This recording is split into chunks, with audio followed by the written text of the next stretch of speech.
కీర్తనలు 61 అధ్యాయం. దేవా, నా మొర ఆలకింపుము, నా ప్రార్థనకు చెవియొగ్గుము.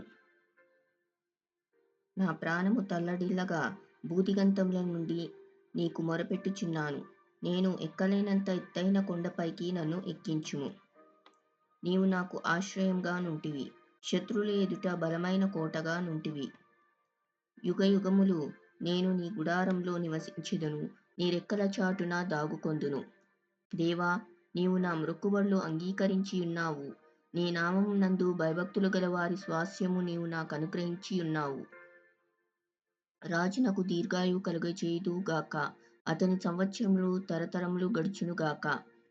దేవుని సన్నిధిని అతడు నిరంతరము నివసించును గాక. అతని కాపాడుటకై కృపాసత్యములను నియమించుము. దినదినము నా మ్రొక్కుబడులను నేను చెల్లించున్నట్లు నీ నామమును నిత్యము కీర్తించెదను.